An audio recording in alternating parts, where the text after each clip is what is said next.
Before the war, there were about 110 or 120,000 Jews in all of Holland. Doesn't sound like a lot, but it was the same 2% or so that seems to be in most democracies today or Western countries.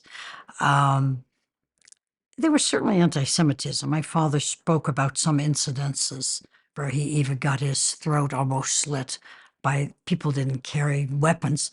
The attacker just had a dime that he had sharpened so sharp that when they had, I think the guy called my father some sort of derogatory name. My father wasn't going to let something like that pass. And the next thing my father knew, his friend said, "Herman, you're bleeding." And the guy had sharpened this dime so sharp and so quickly did this that the doctor lady said another half a millimeter and he wouldn't have survived. It would have made. So, there was clearly anti-Semitism, as there seems to have always been. My mother would tell you that she never knew about any anti-Semitism, that she really didn't experience any. But they had a very full Jewish life. My mother's family went to synagogue, and whether my father's family, part of it, did or didn't, they met at the Jewish Community Center. Their life was centered around a Jewish world, even though we're totally integrated as Dutch people. My family had been there for several hundred years. They were Dutch. They were Jewish, but they were Dutch. And they didn't see themselves in that much of a separate way, if you will.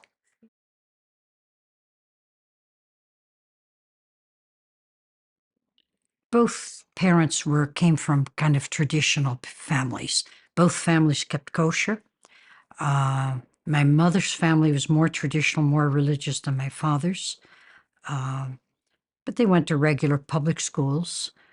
They went to synagogue every Shabbat or Saturday. My grandfather, my maternal grandfather, had wanted to be a cantor, but was pushed into the family business. And in those days, it was I don't know what, he had to be in business. I don't know that they had a family business because he ultimately became they had a business that went eventually bankrupt, and he became a representative for clothing manufacturers. So he traveled quite a bit. My grandmother was a housewife. She had wanted desperately to be educated, but I think she had to leave school after sixth grade. I was bitter about it, I think, because it was an invalid mother and a brother and, all that usual story in so many, in that era in many parts of the world. And so she was a housewife. Ultimately, my mother was the oldest, and she had a brother who I'm named after. I carry his name, Bert. He was born Ibertus, but nobody called him that. He was called Bert Magnus. He was only a year or 14 months younger than my mother. And then 12 years later, there was my Aunt Sari, who survived the war. And I went to visit her actually 2 weeks ago. She's 94 now. My father's family the father was quite traditional, but my grandmother wasn't so traditional. And I think she kept messing up the kitchen so that the kashrut became a bit wobbly and maybe got abandoned eventually. My father was a skeptic, and since he was allowed to ride his bicycle to work on Shabbat mornings, he could see no reason why he couldn't ride it in the afternoons to go in the other direction to go play with his friends. I think he went to synagogue as little as he could. Life was centered around the Jewish world, but not in business and not in their everyday life all the time. I think it was the social life, really, that was centered. There's a lot of self-segregation that we all do as people, and we seek our own. But life, as my parents described it, they never really described it, but as you picked it up from incidences and reminiscences and this kind of thing, was very happy. They went out. They were quite successful. They were middle class, not wealthy, but middle class. And their social life was Jewish, but the business was not. Whereas there had been talk about the war coming to Holland, somehow, and this my father really brings up later when he tells his stories about, you know, about being in hiding later, is that if it ever happened, that he saw it coming, but you didn't want to leave your home, you didn't want to leave your business, you didn't know the language elsewhere. You saw the pictures and the movies of the breadlines in America, and you didn't want to be part of that. And so you just sort of hoped it would go away. And of course, it didn't go away.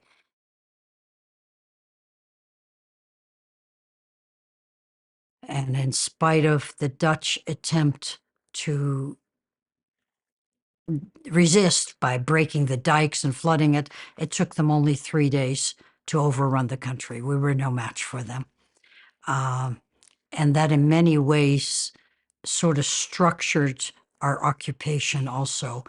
There, it depends now, of course, where you take that story, from whose point of view, but from, the Jewish people, from everybody's point of view, it would blow over eventually. You don't anticipate a war being 5 years, which is what it was. And at first, of course, everybody expects things to, it gets kind of harsh, and people expect it to just survive it, and to just duck and toughen it out. And the Dutch were kind of tough that way. They weren't complainers. Um, but a number of things happened. Any fairly large section of people became part of the fifth column, which is the Nazi sympathizers. NSBers, we call them, Nazi, sympathizers, even in English.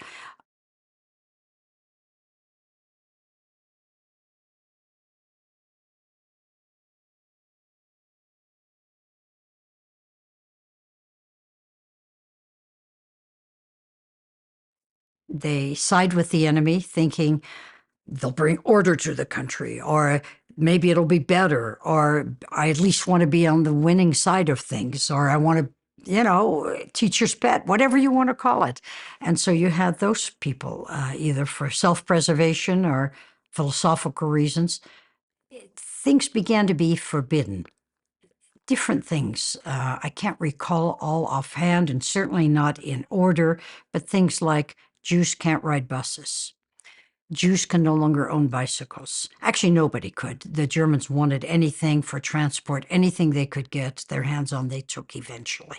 More and more as time went on, so that eventually, a lot of people lost a lot of things. But then Jews couldn't go out after dark. And then Jews couldn't own businesses. And then Jews couldn't go into the hospital. And then Jews couldn't work for a non-Jewish company anymore. And it became, of course, a total catch-22 eventually. And then the inevitable started to happen.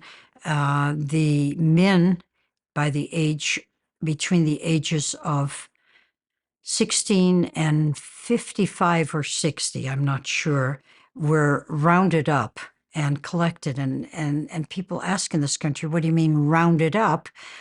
You saw some of it in the Ukraine in current days. A country can do this. Holland was very, very organized. Everybody was registered.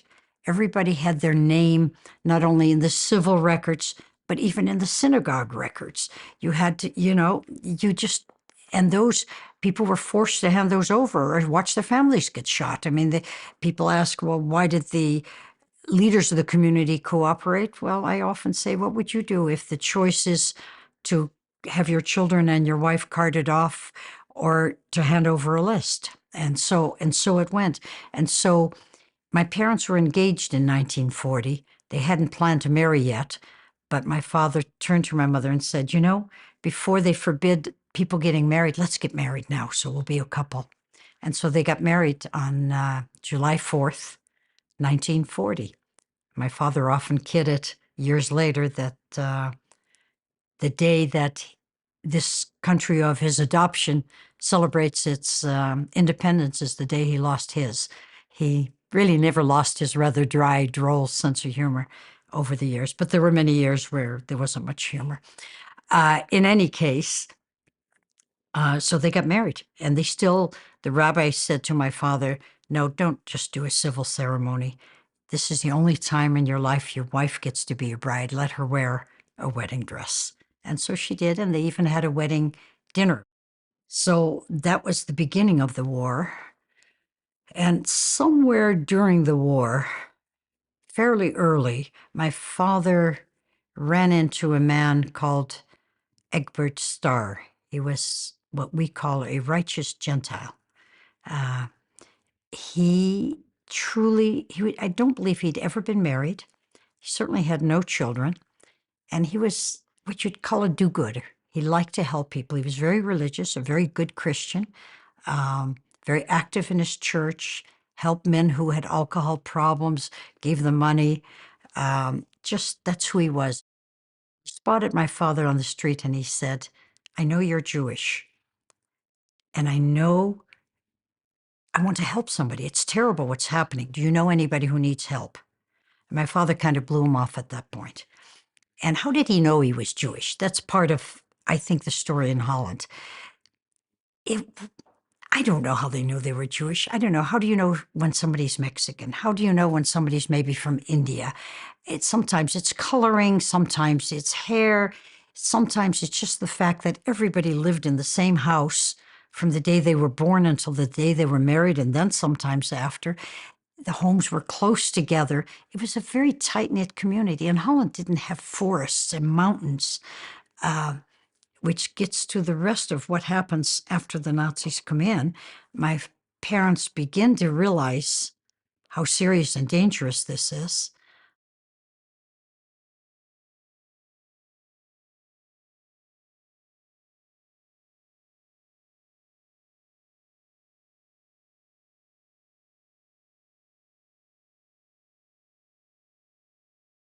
We did not have concentration camps in Holland. I don't believe there were any in any of the Western European countries, not in Holland, not in Belgium, Luxembourg, or in France. The Germans wisely chose not to do it there. They had them all further east, Germany and Poland and Russia and so on. And my father was not in concentration camp because there weren't any. He was in a sort of a pre-collection camp where they were told they had to work, and they dug ditches and for defense and things, and they tried to make themselves good workers so that they could cooperate and, et cetera. But the men running the camp, the commandants, were the Germans. But there were guards that were Dutch, and they were given alcohol freely by the Germans to do some of the nastier work, because there was some nasty stuff there too, but not like what you've read about. And they would become quite loose-lipped when they were drunk and say things, well, you're all going to be shipped east anyway, etc.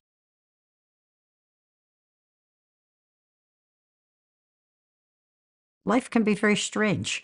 These Germans, who were very meticulous and very strict and had all these crazy rules, here they had this group of men, and they were all men in these camps, who were scheduled to be sent on transports to the east, to whatever, mostly extermination, but working at first. If you had a medical problem, you could go to the doctor, and if the doctor concurred that you needed medical treatment, you could get permission to leave the camp and promise to come back to get yes, right, crazy. In any case, so my father wrote my mother and said, what are the symptoms for a deviated septum needing an operation? Because he had one. And she wrote back quickly, and because apparently there was mail. From this, I gather, because again, I didn't experience this. And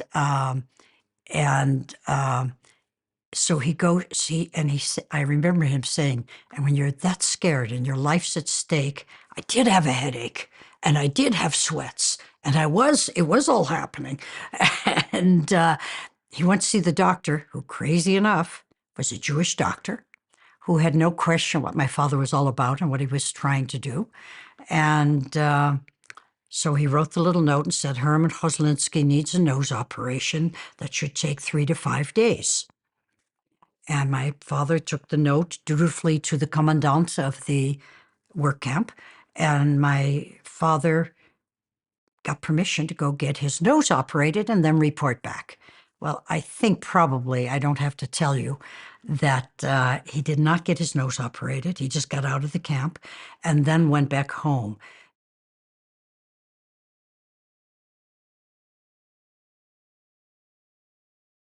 Bert was probably 23 at that point, and Bert was a salesman for his uncle's store, and he was going to get some winter clothes for the business or for whatever it was exactly. And he got on the train from Groningen to Assen, which was all of 27 kilometers, but it was a big distance, and you didn't walk it. And he got lured probably into a conversation by a fifth column Dutchman, an Ennis Bear, and they began to talk politics. And my father freely, I don't mean my father, I mean Bert, my uncle, who I never met, but whose name I carry and who I represent, and with me. In any case, he expressed his view that he hated Hitler and the Nazis. And when he got off the train, this Dutch man followed him, saw where he went, then ran back to the police station, reported that there was an anti-Nazi Jew at so-and-so address. And within an hour and a half, my uncle was picked up and jailed in Assen. He was transported for all of one day to Groningen, but my parents never learned of that, so they never got to see him, nor his parents, and he was then escorted to the border by the commandant himself, which is a bit ironic because they knew that he was gone. My mother, who was very pregnant with me at that point, would go visit the commandant to get news about her brother. And that is where another thread of the story comes in. They had a little apartment, as newlyweds, and they were expecting a baby. And he gave her a written permission to move from her apartment to her parental home because he could use that apartment for his girlfriend. He was a married man, but he could use it for his Dutch girlfriend. And besides which, my mother and father wouldn't need it anymore when they went east. And my mother, in her rather outspoken way, said, "We're not going east." And he said, "Oh, yeah, Frau Hoslinski, you're going east, and so is everybody who's Jewish." So between what my father had heard and what my mother had heard, there wasn't a whole lot of hope left in my parents. And then about 3 months before I was born, they actually, on one of those visits, got Bert's effects. The week before, or 2 weeks before, they'd gotten still a postcard that said, "I'm fine, no problems, I'm healthy." And then the entry in the books, and that the commandant told my mother, he died of natural causes, which is rather unlikely. And so that's sort of where our story was at that point. I'm born. My father's gotten out of camp. The signs in our family are pretty straight, and my father is telling those he knows, we've got to find a place to hide. My grandparents actually find a place to hide. My father and my mother and I, at this point, are living in the house on Canavech, where I visited as a child and where my mother lived. She wasn't born there, but she lived there from the time she was 4. And my grandparents lived there for many, many years and still live there after the war. Like I said, we didn't move much. It wasn't a real mobile society in that way. And my father, and I'm not sure on the timing now, runs into Mr. Starr again. in the neighbor. The guy lived only a block and a half away from where my grandparents lived, and he sees my father again, who I don't know how he sees him because Jews by now have to be quite furtive, and he's already been warned not to go back to the house because there's going to be a razzia that night.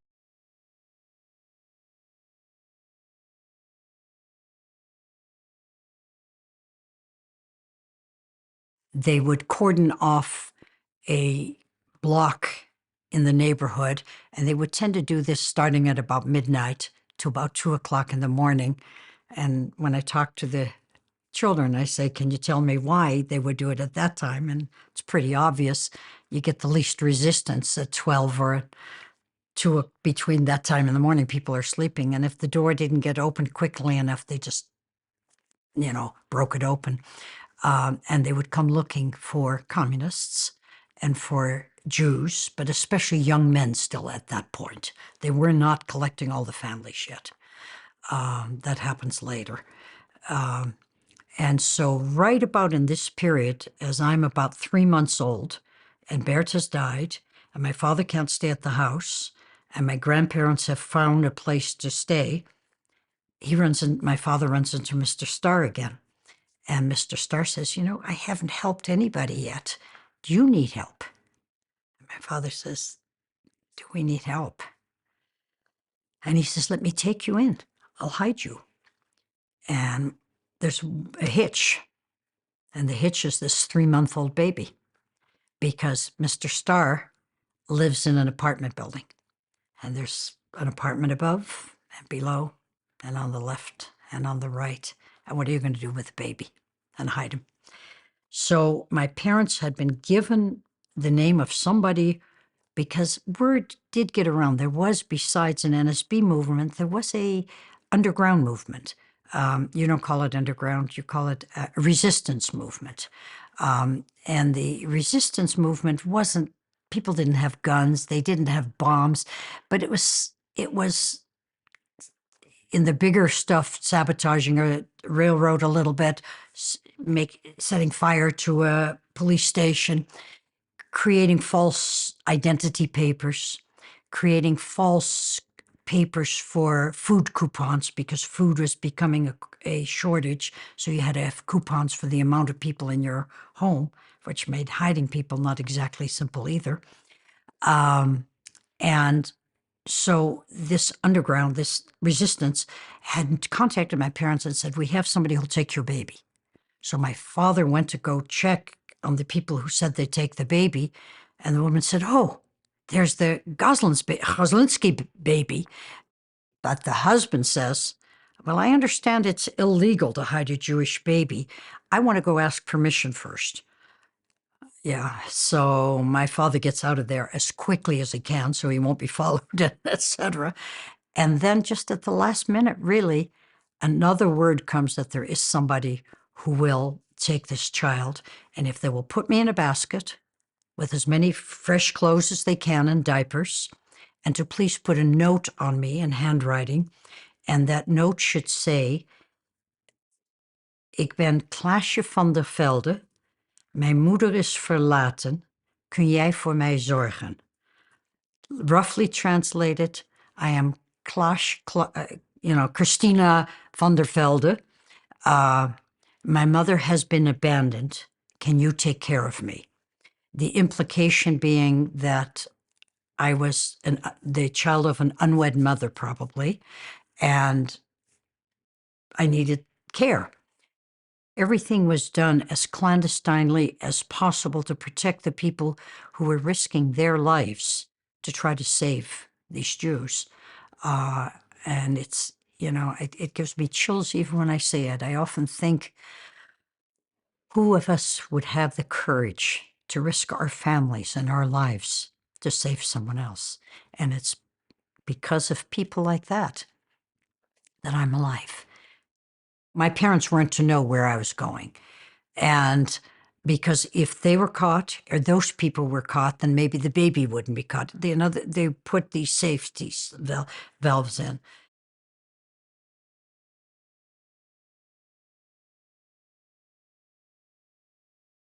My father and mother are now safe in this apartment for the time being.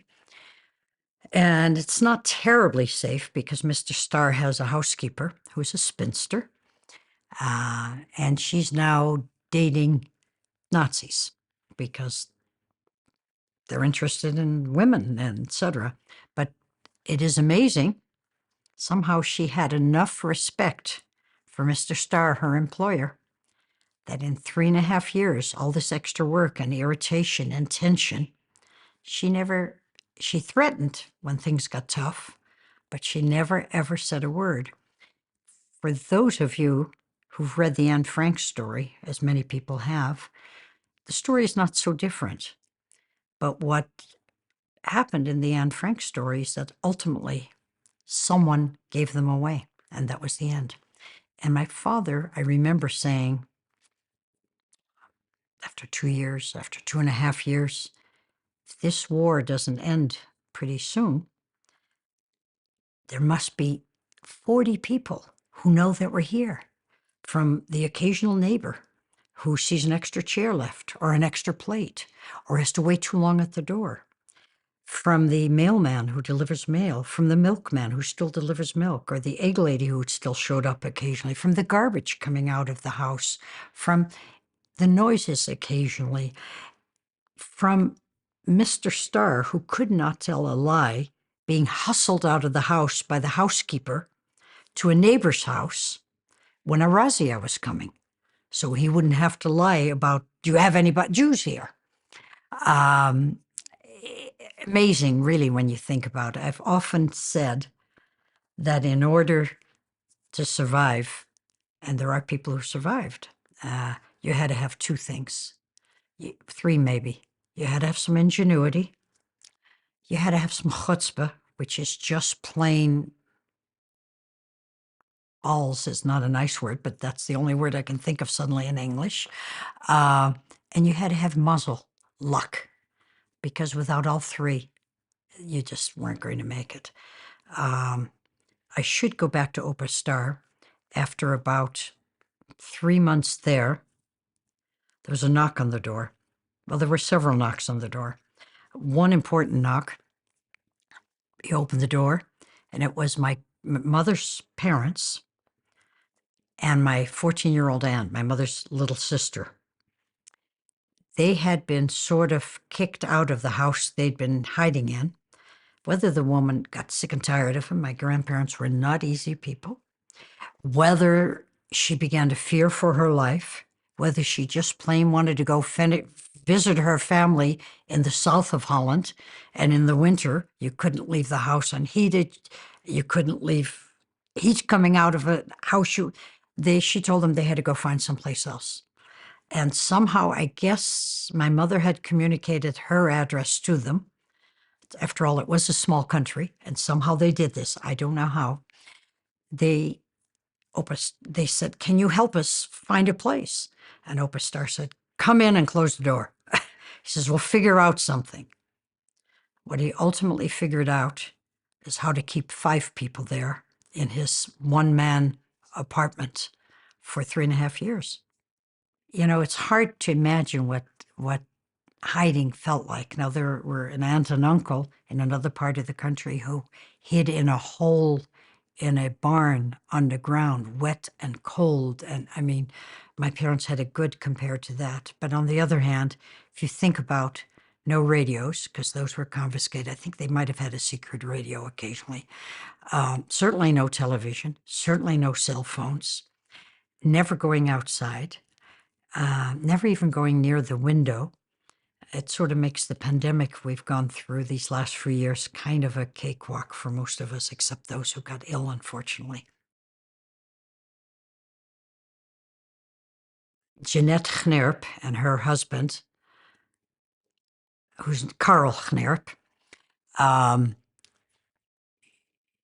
don't know whether he was there, but she knew I was coming. She had been warned, and she invited over some people for coffee, because that's what you do at night. Well, at night it would have been tea. In the morning it was coffee, and that was at night. So that when this would happen, and there came the knock on the door, and she opens the door, and there's this baby with this little note. She has witnesses that this was an abandoned baby. Now, by the way, she happened to have been the same woman, very active in a home for unwed mothers.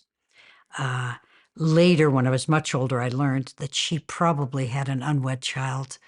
She was an unwed mother herself once and was always, therefore, very involved in this. But it gave her a perfect cover to help me.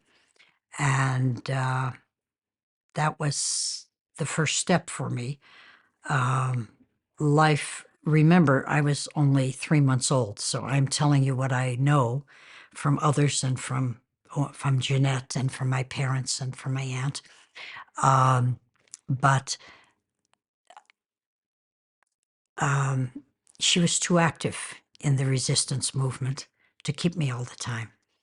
And it turns out that many times when were razzias warned or searches warned, she would take me somewhere. And then, being a young child, or a baby at first, and later a young child, I would be distracted, and the people who brought me would be gone, and I would be with strangers again. And that apparently happened about 40 different times in the first 3.5 years of my life,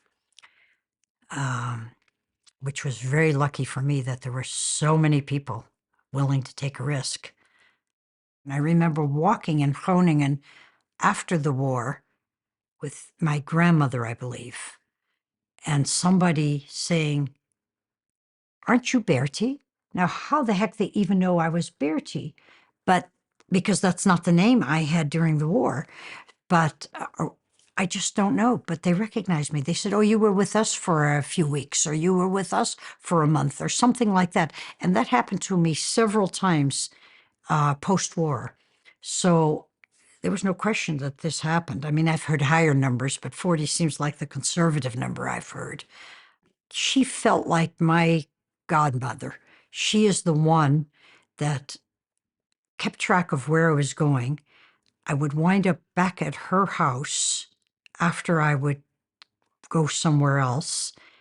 Oma's Hatapus, which in English would probably be Oma, grandmother Oma, sweetheart, sweetie, is what she called me. So, not knowing her last name or being able to say it, I called her grandmother sweetie or sweetheart. So that was how I knew her, really. It's somewhere along the line, and I'm not sure where, but I still had to have been wearing diapers, I believe. So at most about 2, maybe. Um, I had been this really cute, smiley, happy, healthy baby, and she got me back at that point, and I was covered in eczema. I had almost I'd had such a bad blood infection from where they'd given me a smallpox shot, where diarrhea from the diaper ran in, that I'd almost lost the leg, that she finally said, "I'm keeping this child. She's failing to thrive in English, and I'm not giving her away again." And she did. She kept me. And sometime, there's another thread I just remembered. My father was going crazy, worried. They both were. And my mother, some nights, just thought she wouldn't make it to the next day. And my father would just hold her and say, "Just hold on. Just hold on. Let's try to go to sleep. Tomorrow's a new day. Tomorrow's a new day." But at some point, my mother was probably close to getting a nervous breakdown over the whole thing.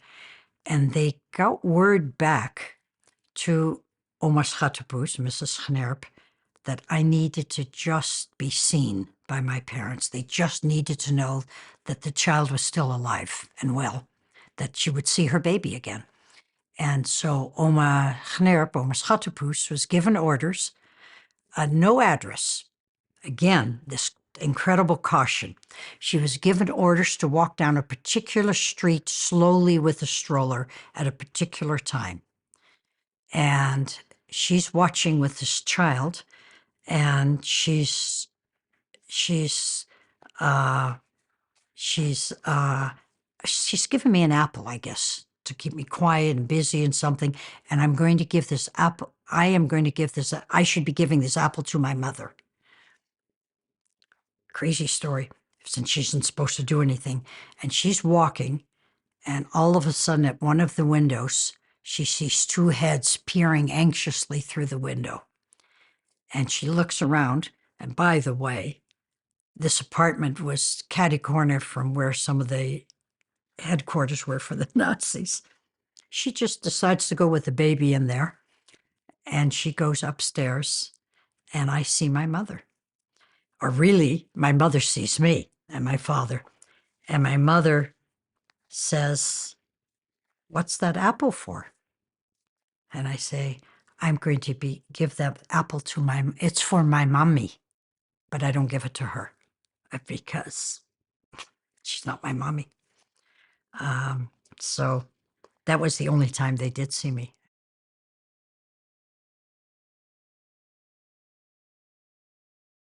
The underground, the resistance movement put us back together, and I was reunited within days with my own parents. After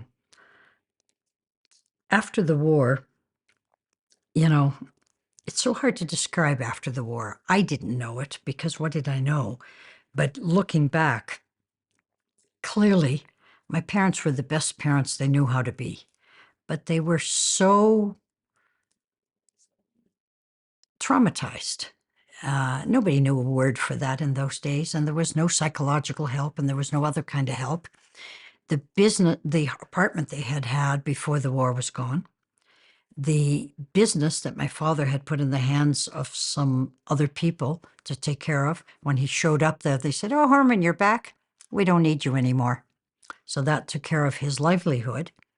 To put it in perspective, my father lost during the war 80 aunts, uncles, grandparents, and cousins, and my mother 65. And there were, if you remember the uncle who died, Bert, the store he went to where he was picked up was an aunt and uncle who lived above a store in a town 27 kilometers south of Groningen in Assen. And in that store, there was a home above it, which was very common in Europe in those days, maybe in New York too, and in big cities here, and a retail ladies' store, a ladies' dress shop. And they had 3 children. I say had because that aunt and uncle did not survive. Before they were taken away, the uncle was quite sick already, but he was able to find a hiding place, each separately, for his 2 girls. Jenny was 16, and Hetty was probably 17 or 18. And they were each hidden somewhere. I can't tell you where, except that Jenny was at a farm somewhere, maybe. And they had a 6-year-old little blonde daughter. And when they were taken away, just before, they were still able to say goodbye to Jenny where she was. And Jenny pleaded, "Let me keep Lenica. I'll take care of her. I can take care of her. I'll keep her well." And her parents said, "You're too young. She stays with us." So Jenny had all her life a big picture of Lenica above her bed. She never forgot her. And the anguish about not being able to convince her parents that she could take care of them and keep them alive. Anyway, Jenny and Hetty both survived. They were in camps. I don't know if Hetty was in a camp or not. Jenny was for sure, but somehow got loaned out to a farmer for labor, and through some sort of a ruse, one day pretended she was going to that farmer and walked out and survived somehow. I do not know her story completely. But she and Hetty were teenagers or just post-teenagers after the war, and young and inexperienced. And they came to my parents and said, "Can you help us in any way?" And the plan that was worked out is my parents moved from Groningen to Assen, where the store and the residence was. The girls moved in with my parents for the time being. The store was reopened, and that was really important because besides not getting any help, you couldn't even buy goods or products to open a business unless you'd had a business before the war. And so by using the name of this store, my parents were able to buy goods. They had to go every week to buy them because you couldn't buy a whole lot. But they built a very successful business over a number of years again. The girls lived with us, and I still remember that, in us and upstairs from the store. But it didn't work real well. You had a young couple who was traumatized with a baby, with a young child. My mother was working in the store all the time. The older girl wanted to go to Amsterdam, Hetty. She went to Amsterdam quite soon after because I have really no recollection of her living there. She committed suicide within a couple of years. I remember some rumors about it, but, Jenny stayed longer and lived with us, but wasn't really a businesswoman, and it wasn't working at all. And so my parents she dated and she got married and she was put in a business across the street of her own. But probably one of the earliest recollections I have personally, besides Jenny somehow disappearing when the dishes had to be done at night because she had to go to the bathroom or something. It's, these people, there was a lot of friction.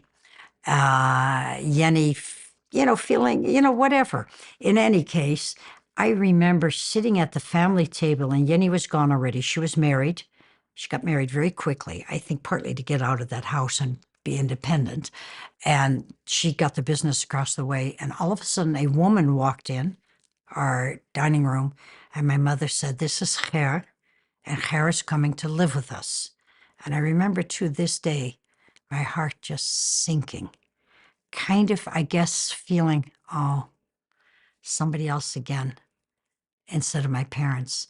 And my parents do tell me the story, how they had to sit with me for months at the side of my bed and hold my hand, one hand each, and say, real parents don't leave. They don't abandon. Real parents will be here in the morning. Don't worry. We are your real parents. My parents were, as I said, really the best parents they knew how to be. Um, I don't think my parents were given to guilt. I think the only guilt I can ever think of my parents, my father feeling he should have left before he did. I remember my mother's sadness that she had to give me up at 3 months. And I do remember my father at my wedding to my husband at the age of 22 saying, "This is now the second time in my life that I will be giving away my daughter, but this is a happy one." I mean, it's something that never left them, of course.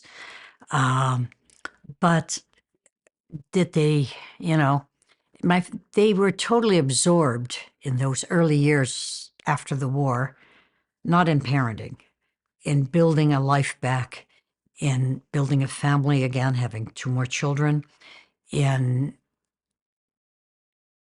getting a livelihood. And my mother was much more a businesswoman than I never saw my mother as a housewife. In fact, when we came to this country, my mother immediately went to work. We'd brought a housekeeper with us. It's another story. One of the things that you think about over the years, and that some people ask, is, what are the effects? And there are many. And I think you grow up with a sense of blackness. The world, again, there was no TV, there was very little, no radio. It was a children's program once a week for an hour. And your entertainment, you made your own entertainment, really. You read once you could read. You certainly had some toys. But your parents didn't play with you. They were working, and when they were relaxing, they were relaxing. They were not playing with you. And so your entertainment was listening to the adults part of the time, hearing the stories. And the world was divided. The world that you grew up in was sort of divided by this huge black void of something before the war and after the war. And before the war, we this, and after the war, this, and before the war, this. And so you grew up not really knowing how to put those pieces together, but you grew up with a crazy kind of a black void of your own that had a lot of demons in them, but you didn't know what they were. You didn't ask about them because nobody talked about it. And you just didn't open the box either because it was like maybe a Pandora box of some sort. It was unconscious. You didn't know it. I grew up without aunts and uncles and without cousins, with all of that. So that affected your life a lot. You didn't have a matrix in Holland at all of hardly any family and certainly not any community. And then, of course, after the war, jumping for one moment, we didn't have a kosher home. I never even heard the word kosher. I never saw candles lit. There were no more synagogues. There were no more rabbis. There might have been a few rabbis, certainly not anywhere near where I lived. There were 2 other Jewish families in town, 3. And my parents hadn't a clue as they were coping with what today we'd call PTS and trying to lift themselves up and get started again, another story, that we knew nothing about being Jewish. We were always told that we were lucky. And therein comes part of the problem with growing up, being told you're lucky, when somehow inside is a kind of a bleakness. I was essentially kind of a happy kid. I made friends easily. I was a tomboy. But as I look back over the years, I didn't really trust. I didn't connect. I made friends. I adapted very easily to anything and everybody to get along. But I really probably took, I don't know how many years for my husband to finally totally have my trust. And one of the reasons I married the man I married, who was probably not the man I would have married for the personality I had innately, was that he represented safety, dependability, reliability, and maturity. Those were somebody I could absolutely trust to stay with me, to be with me, and to have children with, and to be the father to my children. I know that I knew this very young somehow, but I think maybe the other place I learned it many years later. See, when you came, also backing off for a moment, when you came in Holland, nobody talked about it. Everybody had had the war and they didn't want to know about our aspect of it. Everybody had hunger or had lost things, and so they didn't, never mind, they weren't hunted. They, and you just learn very quickly not to open your mouth.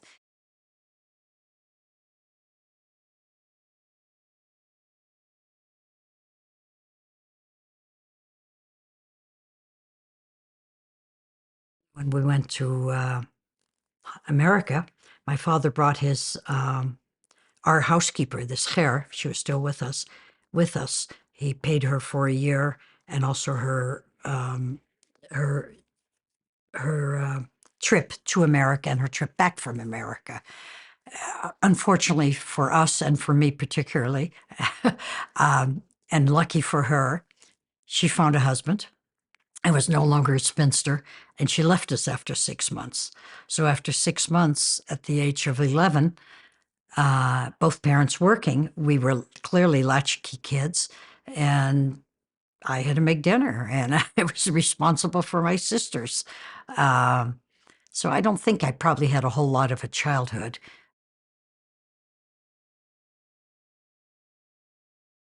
And I learned very quickly when I learned English at the age of almost 11. I didn't speak any English, but people did know you were from somewhere else. Unfortunately for me, but fortunately for them, they moved to a town had a lot of Dutch people, so they thought that would be an easier place to start a business. But it was a place that had no Jews. And again, I was growing up, I was in elementary school, probably the only Jew. I wasn't in elementary school, in junior high. And in high school, there might have been one other Jewish boy. He found me and asked me to the prom. But like, I never knew. I didn't realize it because the one experience they had trying to go to a synagogue was embarrassing because they asked about money and and embarrassed my father. And there was nothing around where we lived. So it wasn't really until I began to do some dumb things, like accept a date from a 15-year-old boy, or maybe he was 16, I was 15, who knows, on a Friday night. And my mother said, "You're going out on a Friday night?" And I'm looking because you didn't talk back and you didn't say anything. You didn't argue. What did I do wrong now? Um, and just like that, she says, "Well, your dad and I never go out on a Friday night. Friday night is family night."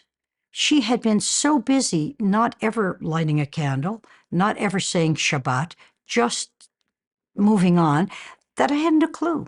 So it was that kind of thing, I think, that suddenly made my parents realize that their three girls, because I had gotten two sisters, after, um, knew nothing about being Jewish, and that we hadn't picked it up by osmosis, and that they had never transmitted it. So there was a temple opening somewhere. It wasn't their kind of thing because the synagogue they had grown up with was Orthodox. That's all you knew in Holland before the war. After the war in Holland, you also began to get, later probably like in the 70s, 80s, a reform movement that was called something else there, but what we would call reform. And a reform temple was available within about 10, 15 miles of where my parents lived at that point. And so they sent my sisters there, but I was too old. It was too late for me to get any Jewish education, but I had the fortune at the age of 16 to get introduced to B'nai B'rith Girls, which is a Jewish boys and girls organization. And whereas they weren't religious, they talked about Shabbat and they knew about kosher, and they did things like tzedakah, which means giving and doing good deeds and all kinds of things that I kind of grown up with without any Jewish terms. And so that's where I began to get some Jewish contacts and some different sense of myself. And I think when I joined PPG, I suddenly was part of the group. And I felt I belonged. And then I didn't go out to marry Jack Levkowitz, my husband. Jack represented safety, as I've discussed. He happened to also keep kosher and Shomer Shabbos. I didn't really quite know what that meant, but figured, okay, I'd kind of picked him, he'd picked me, And so when he said, "I need you to keep kosher," I said, okay. And it wasn't really easy, and I kind of didn't like it very much. And I, in my head, refused it because I inherited a fair amount of my father's skepticism.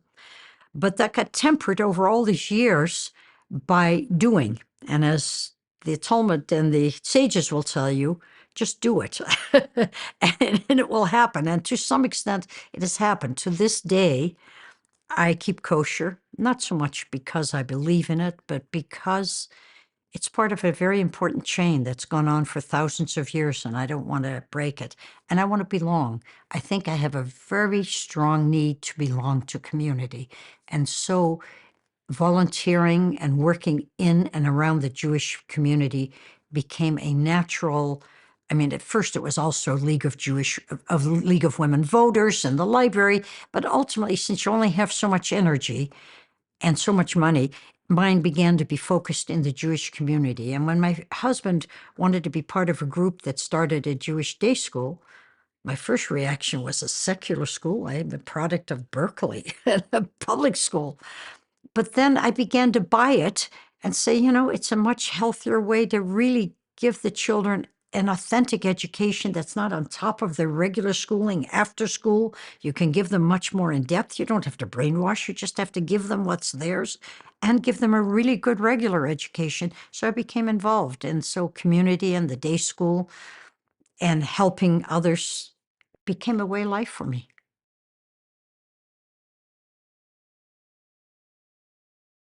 So when we were still in Holland, There were in the small town of Assen 2 or 3 other survivor Jewish families. And those were definitely my parents' friends. And so when they would get together over coffee and tea, it wasn't meals. You didn't get together for meals. You had coffee and tea or whatever later.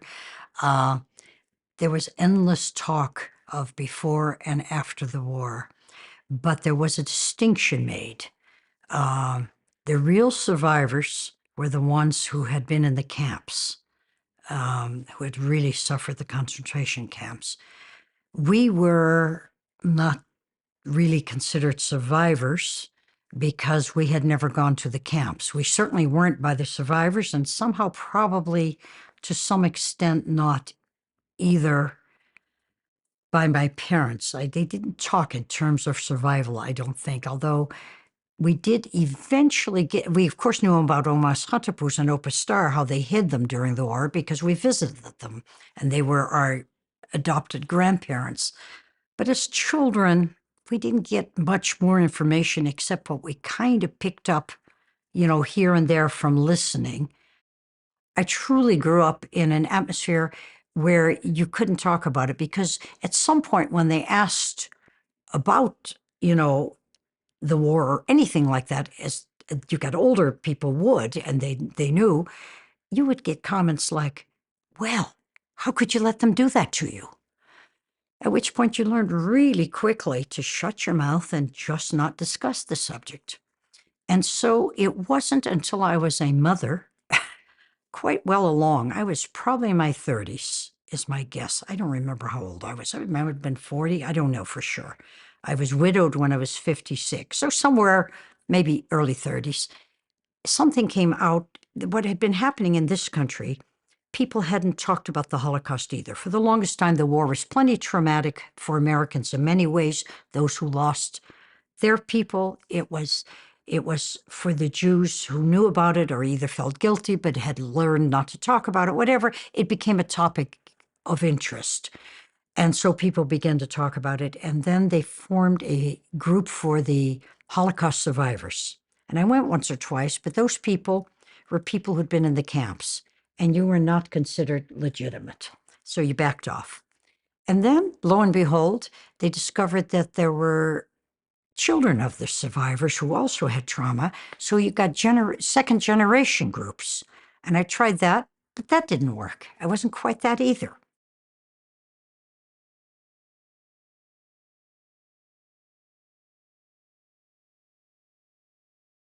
He called a Congress of hidden children, and I saw in Washington, D.C., and something went out, and I got it, looked at it, and was at first very interested, and then said, no, you'd learn not to talk about it, to keep that box closed. And and I said, it's so long ago. Who wants to talk about that? And I know plenty of people who still are that way. Who wants to talk about that? Who wants to, go there? My husband convinced me to go. When we got there, 2 things that are truly interesting from a general point of view. One, there were thousands of us, um, at least 1,500, and with spouses. Not all of people had spouses, but there were a lot of spouses. There were joint things, there were separate things. In the spouses thing, in their discussion in the spouses lecture, to a person, my husband later told me, every spouse said, yeah, we had to drag them here. They didn't want to come. So it wasn't just my experience. It was pretty universal. And I know some people here, even in Tucson, who still won't talk about it. Uh, and so that was one. But then the most illuminating and helpful thing that happened is the Congress was run all by professionals, psychiatrists, social workers, etc., who were all hidden children, had all been hidden children. And that was important because Elie Wiesel, the only exception for whom I have great admiration and would never say anything negative, was the only speaker who was not a hidden child survivor, and he bombed.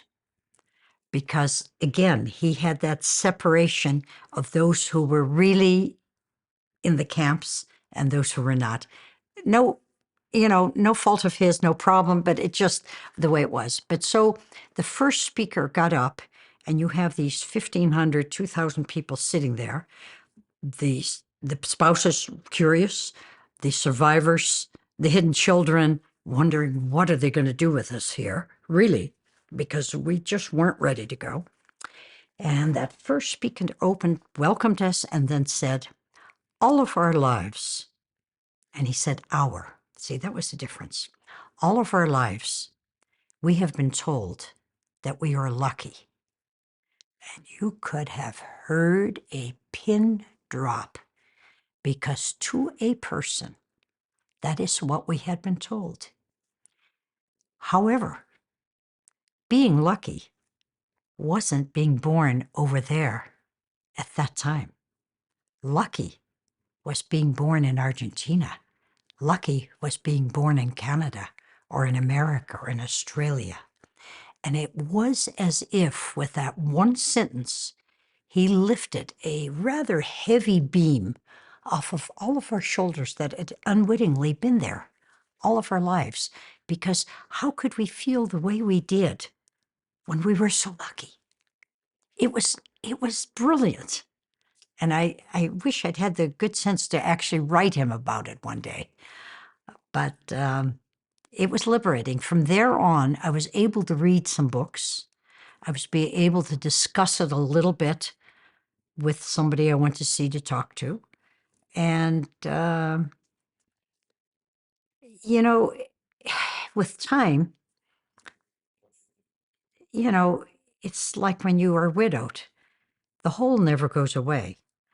But with time, you stop falling in, and you learn to cope, and you learn to make your life, because ultimately, those of us who aren't lucky enough to be able to make choices that are good, healthy coping choices don't get to live the life we need to live. And I had good examples in my parents. With all their flaws as parents sometimes, they were people who embraced life, who looked at, yeah, they had hard times. And there was plenty of crying in the immigration days again, too.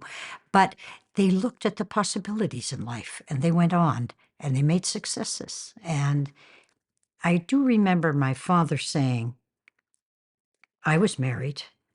I don't know whether Roscarry was married by then or not, but we were certainly all adults. And he said, I don't get it. How do I have 3 smart, bright, attractive daughters without one of them having one shred of self-confidence? And so, those are the things you begin to work on at some point or another when you're given the opportunity.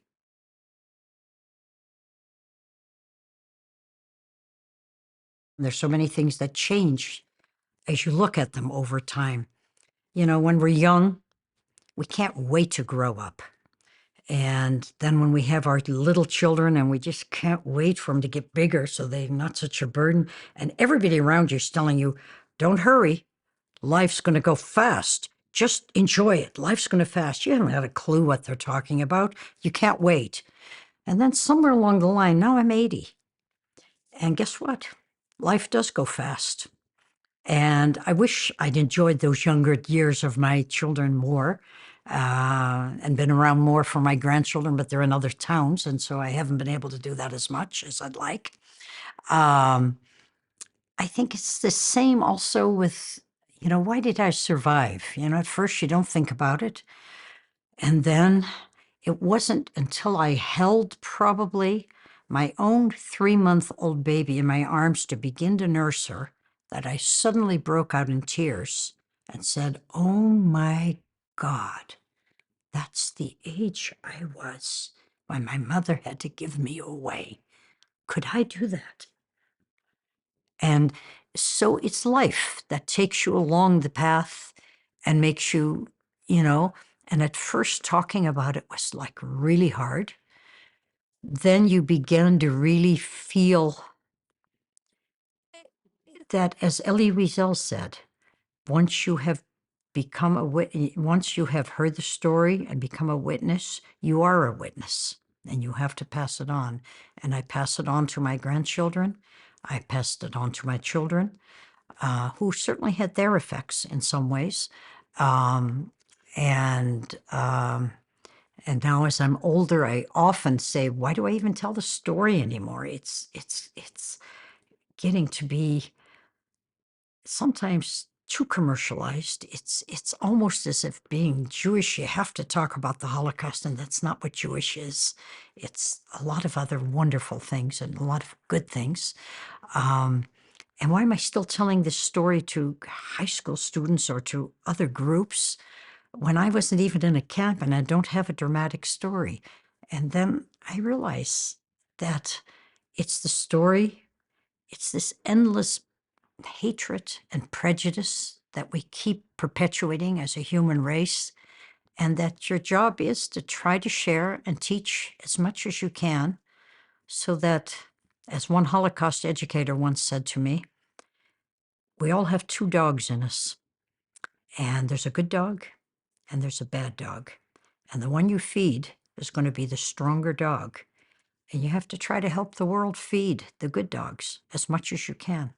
And you have to do it so that eventually people will learn and we can be better. And yeah, there are times when I'm sad or something, and there've been great griefs in my life. I also realize how incredibly lucky I am to have survived beyond the age of 1.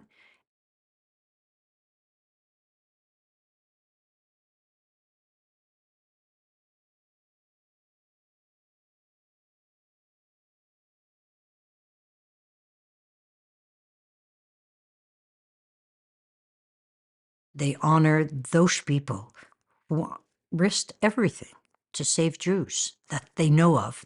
In order to get someone to be declared a righteous Gentile, the applicant, the surviving Jews, have to jump through a lot of hoops for a couple of years to really prove it very authentically so that everybody who's there truly is there. And my parents had never chosen to do that, partly because, again, it was so long ago. They didn't talk about it in this way. She was gone, but they finally came to realize they should.